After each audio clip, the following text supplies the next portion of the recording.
The amount of options we have in the UK when it comes to video games and collecting is abysmal. That being said, it is doable and people manage to build sizable collections without spending much of anything out of their own pocket, and that could be through flipping items for a profit, trading items, etc. And that's exactly what I do in my free game collection. Those of you who watch that series will have noticed though, those videos have slowed down dramatically. Let's talk about charity shops. This used to be not a bread and butter, but it's always something that is available to many of us. We can walk into our town centre, a village, wherever it may be, and generally speaking there will be a handful of charity shops. I travel up and down the country, I go over to England and travel up and down there as well, and yes, a lot of them are expensive and I do find the odd one that are pretty cheap, but for the most part mine seem to be some of the most expensive, and video games are absolutely no exception. I found an Elder Scrolls in a cancer research not that long ago, and I think they had like £4 or £5 on it. I'll put it on screen for you if I can find the footage. And then I walked over the road, and I mean over the road, it is literally opposite. Walked into CEX and it's on the shelf for like £1 or £1.50 or something. It's the exact same game, and this one of course comes with a warranty. So that's part of the problem when it comes to charity shops. I find very little to nothing in them. I genuinely cannot remember the last time I bought something in a charity shop. It's been that long. We might as well touch on game. I had one in my town and then it disappeared. It didn't even go into Sports Direct in my town. I just don't think Sports Direct in my town anyway is big enough to accommodate a game, so they just haven't put it there and it's gone completely. So my nearest game now is a fair distance, so I just don't go there. And of course they're chopping pre-owned in a couple of days anyway, so I will have absolutely no reason to go there after that date. So that's the end of that when it comes to video games. If you want to buy a brand new game, fair enough, but I just think unless they can somehow undercut Amazon, there probably won't be a reason to go to game ever unless you're in Sports Direct looking for a sparkling new pair of Slazenger trainers or something and you decide to have a little look at the video games. So that's out. HMV's gaming section is almost non-existent at this point, so that's out as well. Having said that though, there are ways you can profit from places like HMV and then use that money to go to dedicated video game stores and buy their video games. They'll put everything that they have on offer or on sale on a particular bay and they'll knock off like 30%. In some cases they knock off even more, like 50 plus, and you can get some things that you can flip on eBay.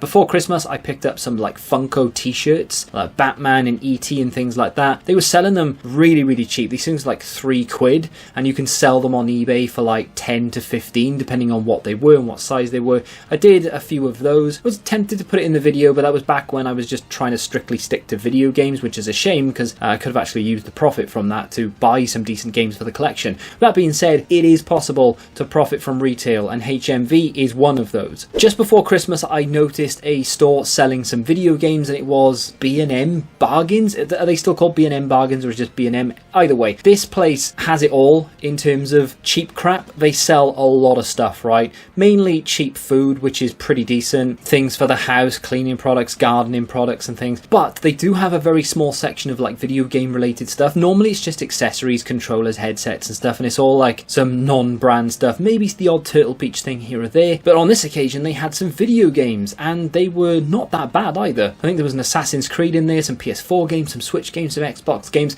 They were okay in terms of prices. I could definitely have bought one and put it into the collection. It wouldn't have been a bad price to pick it up at. Nothing I could have made a profit on, unfortunately, but it is good to see that B&M are getting into some video games, and hopefully when I go back there next time they'll have a few more. Now when it comes to me personally, I don't have any dedicated video game stores near me. If you have them near you, utilize them, because trust me, when they're gone you will regret never going to them. And if you know of any in Bristol or Swindon or Birmingham or Gloucester or something, any in that area specifically, let me know what they're called, if they're any good, and of course if I should go and maybe pay them a visit. I've been an advocate of Asda many a time on this channel as well. My Asda is actually pretty good when it comes to video games. They've sort of downsized their selection just a little bit, which is slightly frustrating. They used to have like a sale, like shelf almost, and that doesn't seem to exist anymore. However, I've had some decent games there, selling them off for like a £5, maybe a £10, and you can flip them for like 15, 20, 25 quid. In fact, it's still sealed because I haven't actually got around to playing it yet, but I got Far Cry 6 in Asda. I think this was like £5 or something. I could have traded it in for like 12 at the time. I think I had 2 of these,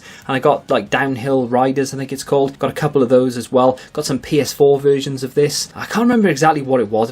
If I can find the footage, I'll put it in. But I made a decent little trade profit on those, and I managed to sell some for a profit, and then I kept Far Cry 6 for myself. So definitely worth checking out supermarkets, Asda specifically. It was Riders Republic, not Downhill Riders, I remember now. So I actually got this on Vinted, I think it was, or eBay or something. So this wasn't the one that I picked up in Asda, but yeah, that was the game I was thinking of. So that's the high street apart from CEX. Of course, there are definitely plenty of ways you can make a profit in order to buy video games. It doesn't have to be a video game related purchase. You don't have to buy video games to flip video games to buy video games, if that makes sense. You can buy anything you want, and the best thing I find is things like trainers, football boots, AstroTurf trainers and things, and these are the bread and butter of car boot sales. Now, all the way through 2023, car boot sales were basically non-existent. I went to a handful, and it wasn't because I was lazy or didn't want to go. It was because we had our summer in June, and it lasted about 8 days, and then it rained from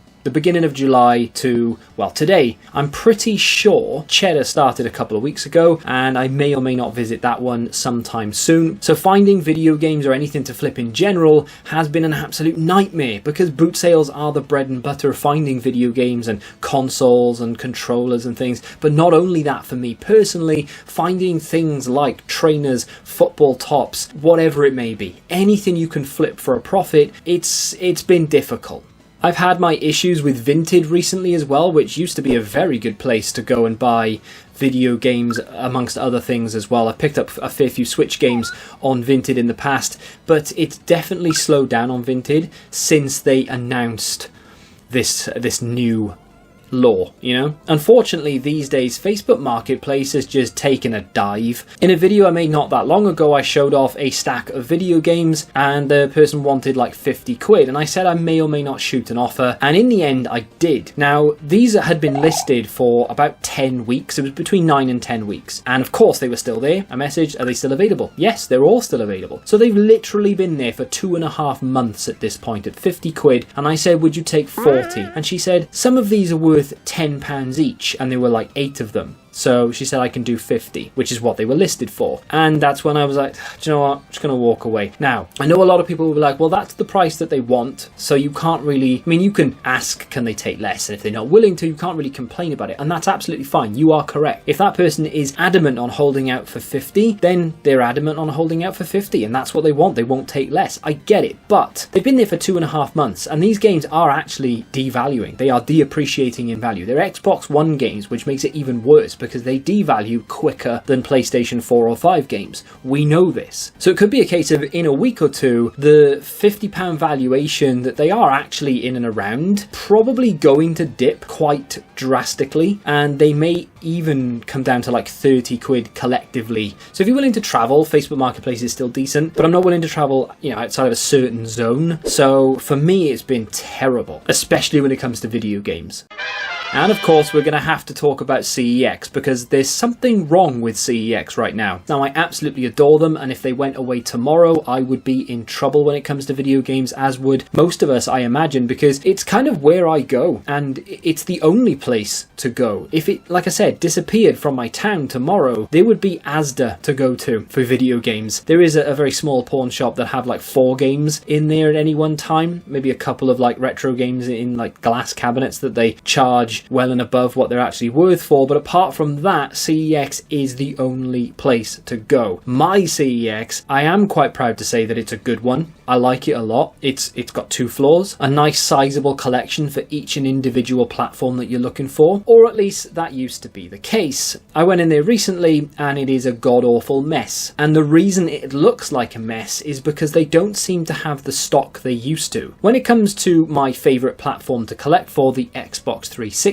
what I'm looking for when I go on to the website is a store that has like anywhere from 200 plus titles on the 360 in stock. If they've got between 2 and 250, that's a really nice size of stock, if you will. Anything above that is just mental, and I'd love to visit one of those places. I'm looking at the stock files now. Swindon, which is actually a CEX that I visit, not regularly, but fairly regularly, they have 370 individual Xbox 360 titles in stock right now. That that is a mammoth amount. That is actually top 5 in the entire company. King's Lynn has 401. That would be a pretty nice store to visit. But my local, guess how many they have? They used to have between 2 and 250, and I used to love going in there because there was always something worth buying. Lately though, they haven't really had many traded in. They currently have 162, which is 40 roughly beneath the bare minimum that I not expect, but I would like them to have. People are not trading them in. And of course, not that long ago, I went to the capital of my country, which is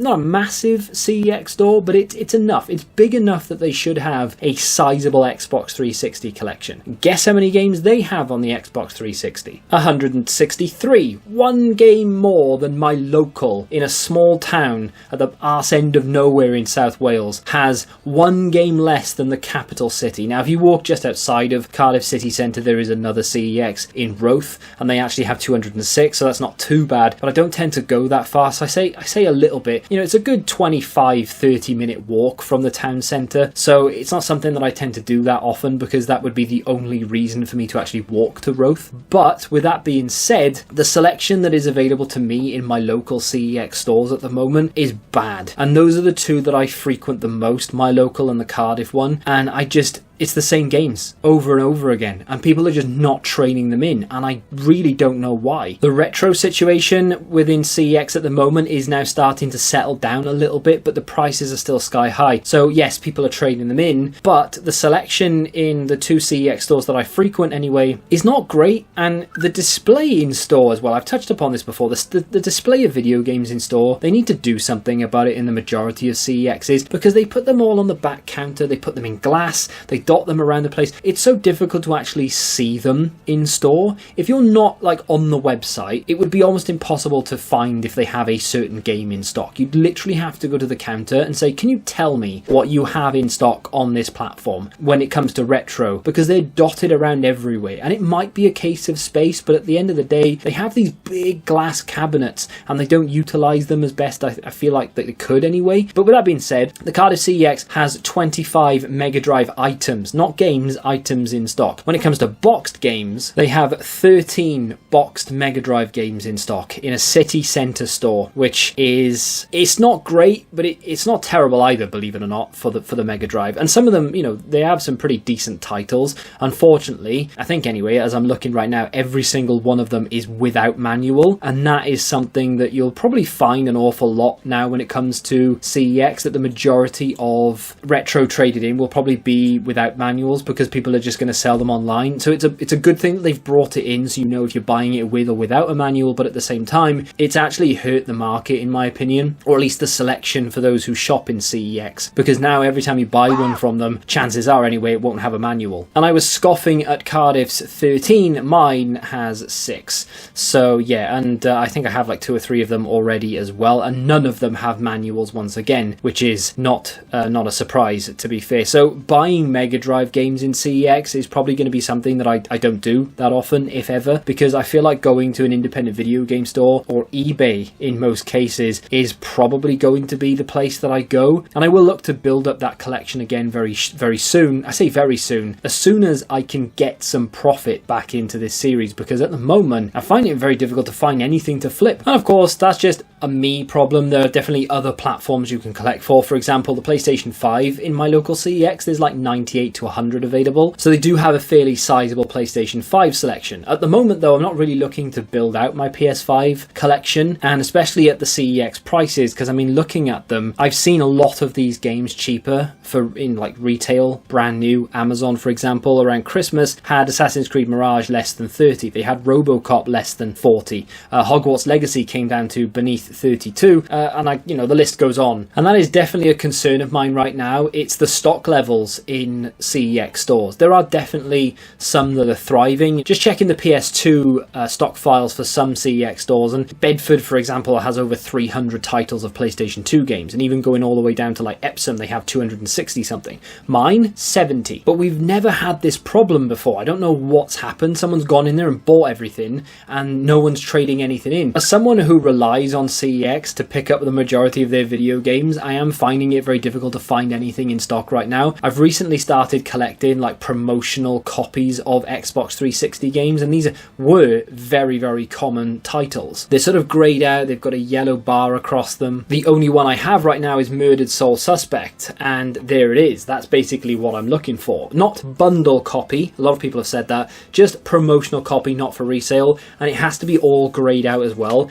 including the spine, and I think the reverse is actually normal, but the spine and the front are like grayed out, they're dull in colour, and then they have that across the front. That's what I'm looking for. But my point is, I used to be able to walk into my local or anyone's CEX and find oceans of these dotted around the place, and no one wants them, but I do because I'm weird. But when I'm looking for them specifically and I go into my CEX and I can't find any, I don't really want to buy anything else because that's what I'm after right now. That's the collection I want to build out more than anything. And of course, if I see a 360 game that I very rarely see that I really want to put into the collection, I will buy it, right? But mine isn't having the stock, and the ones in and around me also don't have the stock, and they don't replenish stock. They don't have any rotation there. So I go in and it's like charity shops. It's the same stuff. I know a lot of people always say, where are the free game collection videos? You've slowed down on these so much now, and it's literally because there's no boot sales. Facebook is so dry, it's unreal. CEX around me just don't have any stock replenishment at the moment whatsoever. I can't find these things for love nor money. When boot sales start, these are going to be everywhere. So if you know of any independent video game stores in and around the area that I mentioned earlier, drop them in the comments. Let me know how you've been building your video game collections without car boot sales, assuming you haven't been able to get to any either. Or maybe any other tips and tricks you feel like you could share with me that would help me build out my collection or find things to flip. If you want to check out another video from my series where I did find something to flip, you can click here.